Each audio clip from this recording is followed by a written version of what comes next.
Bismillahirrahmanirrahim, da sunan Allah mai rahama mai jin ƙai. Sirrin mijina kashi na 7. Look baby, tun farkon aurena da ke na sanar da ke bani da burin ƙara aure, kuma sanin kanki ne bana son Nafisa. An ce mai auren mata ya fiye da biyu idan har za mu iya adalci a tsakaninsu. Ni ko ba zan iya adalci a tsakaninku ba. Ke ɗin ma kin ishe ni baby, don Allah kar ki ƙara zo min da wannan maganar. Kallon shi ta langwabar da kai, amma duk da hakan da kai daidai ne? Ni ce fa na kashe mata mijinta. Wanke ta yi da mari karo na farko tun bayan da suka yi aure. Kar ki ce za ki min hauka mana. Wallahi kar na kuma jin wannan zancen a bakinki. Ba zan taɓa auren wannan ta kwalaba mai munin tsiya. Sororo ta yi tana kallon shi. Ta fi sati biyu tana roƙon shi akan ya aure Nafisa yaƙi. A haka riga bayan mata ya daina kula ta. Da wannan ta shirya ta je gun mamusu ta sanan mata. Ita ɗin ma masifa ta zazzage mata iya ƙarfinta akan kar ta kuma jin wannan haukan. Me ake da kishiya waye. Nafisa zaune saman kujerar da ke falanta tana danna wayanta. Yanzu sam ta so mu cire Hisham a ranta. Ta kula ya tsani ta tsanar da ta rasa dalilin shi sam. Ta kasa gane me ta masa a rayuwa. Sallama Hajjiya su Muktar ta jiyo, wannan ya sanya ta miƙe da kafarta ta je gunta. Suka gaisa cikin mutunci sannan Hajjiyar ta ce, "Dama na zo ne akan zancen komawa ki gida. Kin gari san bai dace a ce wai kina ta zama a cikin gida ba miji ba. Saboda haka nace zan zo na sanar miki, tunda ya kasance har kin gama ta kaba. Dan Allah sai ki koma gurin iyayen ruwanki." Mubarak ma muka yanke shawarar cewa ya dawo da zamanan din. Kallanta ta yi, kirjinta ya yi mugun dokawa. Ta kula da wani tsana da take fuskanta wurin mu Zuhura, wacce bata san dalilin ta ba. Yaya za ta zauna da su kuma? Ba ta taɓa tsammanin za su ce ta bar gidan ba sam. Wataƙila saboda sun gabata da jini da Muktar ne. Banda haka me zai sa su mata haka kai tsaye? Kuma ma Mubarak aiko aure bai yi ba. Jinjina kadda ta cikin sanyin jiki. Insha Allah mama nan da wani satin zan kwashe komai sai na koma gida. Kallanta mamar ta yi. Gwara dai zuwa GBN nan. Ki yi kokari zuwa jibin ki kwashe. Ta sha mamakin sauya maman amma bata ce komai ba. Kallanta mami ta yi bayan ta gama cin bayaninta. Gaskiya ni kam Nafisa na yi miki riƙo iya wanda zan iya ga ƙaninki a wurina.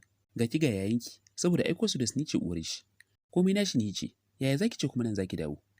Ni da zaki taimaka min ma da gyaran gidanku kika yi, kika kwashi ƙaninki ko ka koma can. Tunda kin mallaki hankalin kanki yanzu. Da sauri ta dago ta kalli momi, sai yanzu ta gane komai lalacewa aure ya farshin sa. Da mijinta na dare ba za ta nemi matsuguni ta rasa ba.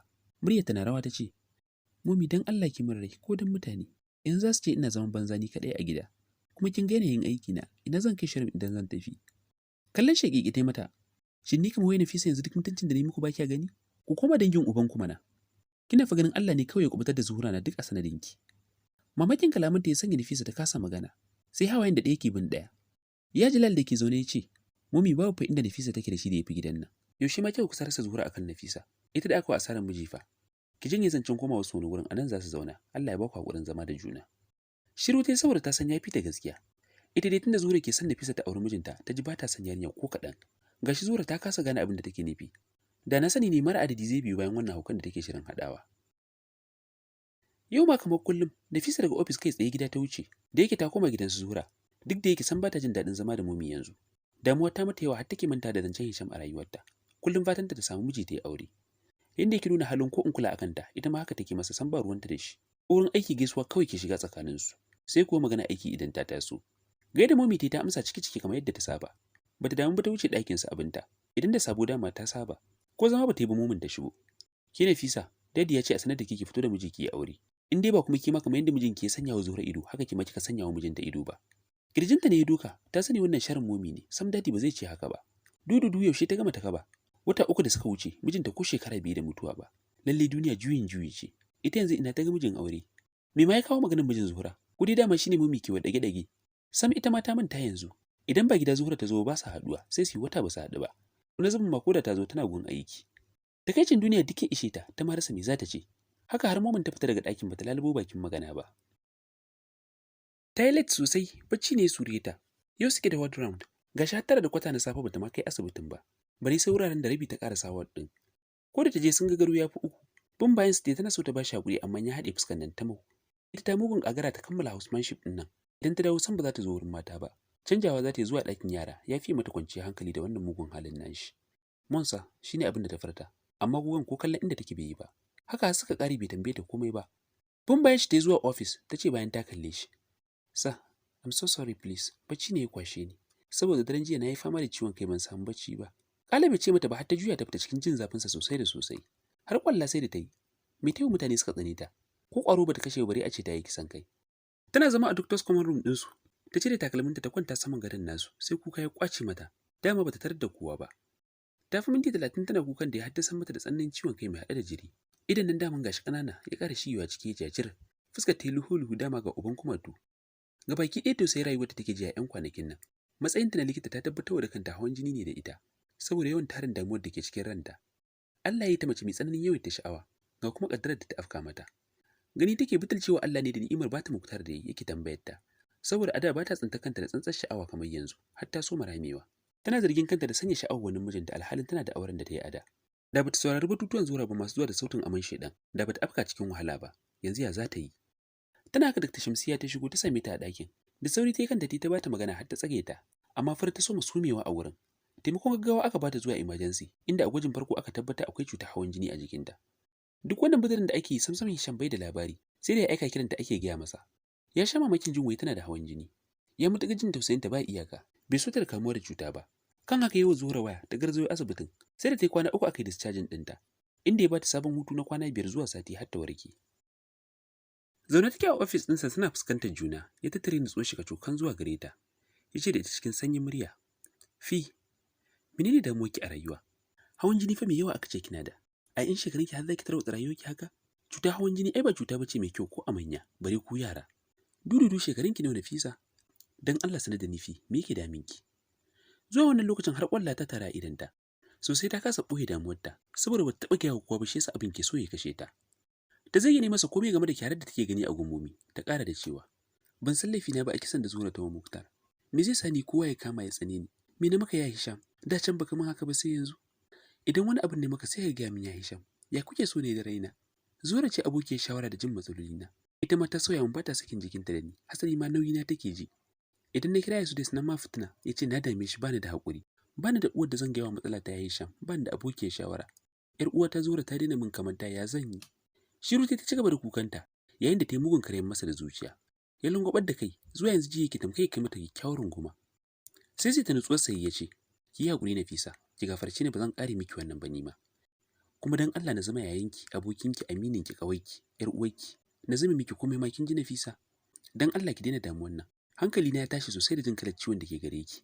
Ba zan gafarta wa kaina ba idan wani abin ya same ki. Shiru tai amma ta tsagaita kukan. Sai da ya samu kanta tana murmushi sannan ya sallame ta. Ya nitsi a kujera yana tsananin tausayinta. Labarin da ta bashi ya gano tana da haƙuri. Ya ji kuma kaso 50 a cikin ƙiyayyar da yake mata ya ragu. Limshe idan shi yana nazarin abin yi akan yarinyar. Zaman dirshan ta yi a saman kujeran da aka kawata wurin da fishin ke zaman ganin likita ta yi.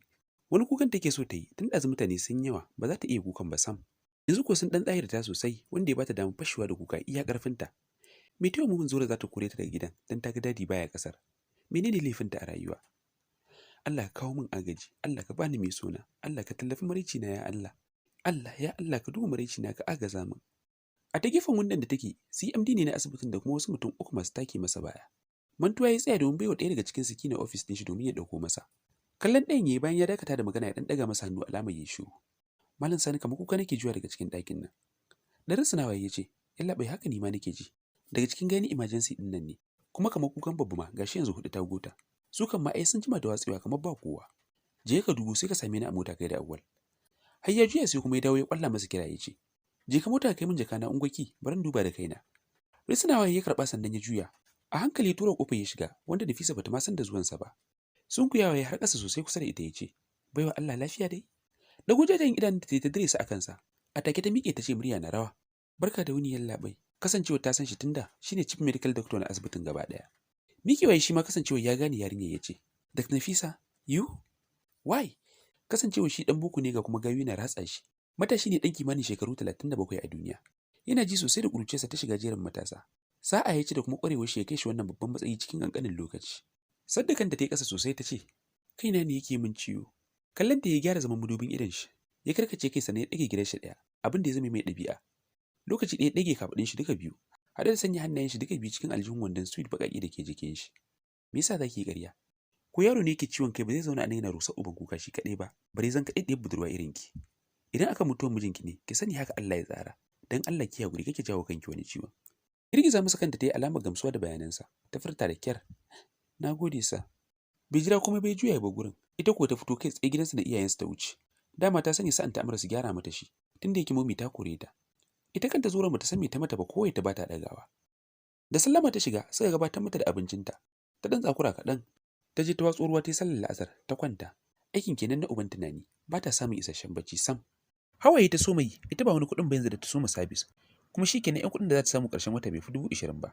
Wannan housemanship ɗin da take samun uban kuɗi. Da Allah ya sanya 'yan gidan su Muktar sun yi mata adalci ma an raba gado.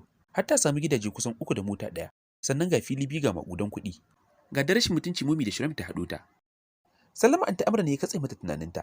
Ta zauna kusa da ita ta ce, Nafisa, haƙuri zaki, san wannan tunanin ba zai kare ki da komai ba. Ki faula wa Allah lamarin ki ta addu'a. Insha Allah za ki ga kin dace a rayuwa. Da zai shirya mina ta kuka wai zai je gida wurin Momi. Da kira na tausashe sai ya zauna. Ina shiga sallar azhar na zo na tarar ya gudu can. Ban aika ne masa ba saboda bana son wata doguwar fitina.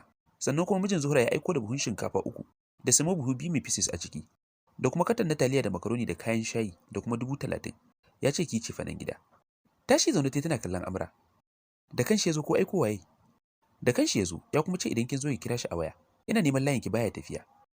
Ya san komai game da koran da aka min daga gidan su Zuhra. Na sanar jiya a office yau ma mun haɗu. Akan shi ake min duk abin da ake min. Me zai sa ya rika dauko abubuwa haka da yawa yana kawo min? Gidajen nan kuma ba nisa masallaci ne ya raba. Baya gudu aje a ce wani abin? Zan masa magana gaskiya ya daina min irin haka. Zuciyata ta yi rauni. Ba zan iya jure abubuwa har haka ba. Rike hannun da ta yi. Kar ki ci masa zarafi Nafisa. Ina laifin wanda ya kula da kai. Ki masa magana cikin hikima da sanin ya kamata please. Shiru ta yi kafin ta janyo jakarta ta zaro waya ta kunna. Message din Zura ta ci karo da shi. Sai a fita harkar mijina haka butulu, ta Allah ba take ba. Ni ko ya san mijina ba fasiki bane kamar mugun mijinki da Allah ya amshi ran shi garin yin fyaɗe. Dafe kan da tai, ta kasa yadda cewa Zuhra ce ta aika mata da wannan sakon. Me ke damun yar uwarta? Waye yake neman bata mata tunaninta? Yaushe ta kula ta mijinta da za ta ce mata haka? Menene yake za ta goranta mata yadda mijinta ya mutu? Miƙewa ta sanya hijab ta zarki din motarta, ta danna mata wuta. Wani bakin ciki ne yake yunkuro mata. Ƙarar shigo message ne ya sanya ta lankwasa akalan motar ta zuwa cikin Shanghai Bakery. A daidai lokacin da ta zo gurin, ba dan siyan komai ba sai dan ganin wani irin message ne wannan. Ke da mijina har abada, fasiki sai fasika. Shi yasa aka haɗa ki da Muktar irin ki kuma kalanki. Ki je can ki ƙara neman wani fasikin dan uwanki banza butulu. Wannan shine abin da ta gani Zura ta ƙara aiko mata da shi. Takaicin duniya duk ya gama isar ta. Wayar da ta yi mugun wurgi da shi ta window din motar. Ta ƙwalla ƙarar da bata san zuwan shi ba ta dafe kai cikin ƙunar rai. Ina za ta kai wannan bakin cikin? Safwan da ya kula da shigowar ta da gudu da komai ma da ya faru, ya ƙaraso wurin da wayar ta faɗo, ya dago ta. Screen ne kurum ya tsage, shi ma gilas ɗin saman kawai. Ƙarasuwa ya kusa da ita ya gabata kallon shi. Ya juya ya kalli matar Shamsiya ya ce, "Wannan aboki aiki na ce kuma tana cikin matsala. Ki ɗauki yaron ki wuce da su gida zan zo daga baya." Murmushi ta sakan masa saboda Shamsiya akwai fahimta ta ce, "Ko zan turo ma da direba to, ba za ka je gida a bike ba ai. Kuma naga alamar tana buƙatar kulawa ga ta ita kaɗai. Irin wannan abin a cikin mutane daga gani tana cikin damuwa." Murmushi ya sakan mata, "Karki da baby zan kula da kaina. Love you." Ya rungume ta ita da yaron sannan ya juya. Yaron da ta ja suka ba haraba gurin ceciyan zuwa gida. A ranta tana jin tausayin matar sosai. Gefen mai zaman banza ya buɗe yi wa kanshi mazauni, sannan ya ce, "Nafisa, na kula yawan damuwarki ba akan mutuwar mijinki bane kawai. Akwai mutanen da ke taka rawar gani wurin yawan damuwarki. Ki sanar da ni menene matsalar." Dagowa ta yi zuciya ta sai zafi take. Ta dire masa ƙananan limsassun idanuwan da suka ƙara yin ja, cikin sanyin jiki ta ce, "Dan Allah za ka iya taimaka min ka tuƙa ni zuwa gida? Ina buƙatar kasancewa ni kaɗai." Hannunta ɗaya riƙo ya ce, "Nafisa, kwantar da hankalinki. Ba zai yi ni kai ki gida kina haka ba. Dawo nan zan kuma gurin tuƙin mu je ki je." Mamakin sanyin halin CMD ɗinsu take yi. Ta kula yana da sauƙin kai, amma rayuwar Turawa ta ratsa shi. Kalli da yadda ya riƙe mata hannu ko a kula rigarsa. Ba musu ta koma can ya ja mota suka bi harabar Shanghai ɗin. Kai tsaye hanyar barin gari ya ɗauka zuwa wani ɗan lambu da matasa ke shakatawa, mai suna Amanawa Forest. Fakin ya a ƙarƙashin wata bishiya ya fuskance ta. "Nafisa, na sani ba ni da wani hurumin shiga lamuranki. Na kuma sani ni ɗin ba kowa bane a gare ki, amma na rasa dalilin da ya sanya na kasa haƙura da damuwarki. Nake so sai na ji menene ko zan iya taimakon ki. Ki sani ni din shugabanki ne a wurin aiki. Allah ya bani matsayin da na cancanci girmamawa a wurin ki. Amma na kaskantar da kaina nake son taimakon ki. Ko da namiji ne na gani a cikin irin haka zan taimake shi, bare kuma ki mace mai rauni. Kar ki tunanin nayi ne da wata manufa, sam ko kadan ba haka bane. Dan Allah nake yi, naga alama zaki halaka kanki idan aka sanya miki ido. Na kuma dauki haduwar mu a matsayin taimako daga Allah, da ya ingizo miki ni, saboda a yau kawai mun haɗu su uku kenan. Bayan na baki auren ku, na haɗu da ke a parking lot na asibitin mu. Kuma tunda na je gida kina raina. Ki dubi girman Allah ki sanar da ni menene damuwarki." Zama dai tun taso suna yara har kawo wanda lokacin ta zayyane masa komai, ta kare labarin cikin zubar kwalla. Hannu ya sanya ya dauke mata hawayen idanta. Sam Safwan baya son kallon kwari idan Nafisa. Almishe suke gasu kanana da su, tunda ya san ta yake cewa a ran shi mai idan bacci. "Ki hakuri Nafisa, insha Allah alkhairin Allah ne da bai bai da ki, kuma ta Allah ba tasu ba. Ki daina kuka zan yi nazarin abin yi game da matsalar. Yanzu dai ki rage damuwa, kuma tunda haka ne ki sauya layi. Kin ga kina da hawan jini, idan kika yi wasa wallahi zaki halaka kanki a banza." Sauya layin sai ta riga bayo banza sakon. Murmushi ta masa godiya, gidansu ya dire ta. Yace zai bayo direban motar da ya kawo mata. Har ta shige kallon ta yake yi, yarinyar tana burge shi, a ran shi ya ce, ba kyakkyawa bace amma tana da kyan gani, tafiyar ta tana burge ni. Ina ga irin tafiyar ce ake cewa tafiyar magi. Girgiza kan shi ya ja mota yana murmushi. Baya so ta daina kallon shi, ƙwayar idan ta me zai ba kurin ya ishe shi farin ciki. Alhamdulillah. Ku yi haƙuri a daren Asabar na ce muku mu haɗu da ku gobe inda zan kamo kashi na 7, wanda na manta cewa washe garin Juma'a ranar hutu ce. Amma duk da haka na yi ƙoƙarin in kawo muku domin na riga na furta, amma kuma hakan bai yiwu ba. Na san kuma wasu dole sun zauna zaman jira. Haka zalika kuma ina bada haƙuri bisa ga lattar da na yi wancan zuwan da kuma wannan karan. Insha Allah komai zai daidaita. Ku ci gaba da kasancewa ta tsakar gida, ku ci gaba da like da comment ra'ayoyinku, tambaya cin gyara ƙorafi ko yabawa. Haka zalika. Ku ci gaba da taya mi sharing a group ɗinku na WhatsApp da Facebook. Na gode da kasancewa ku a tashar tsakar gida.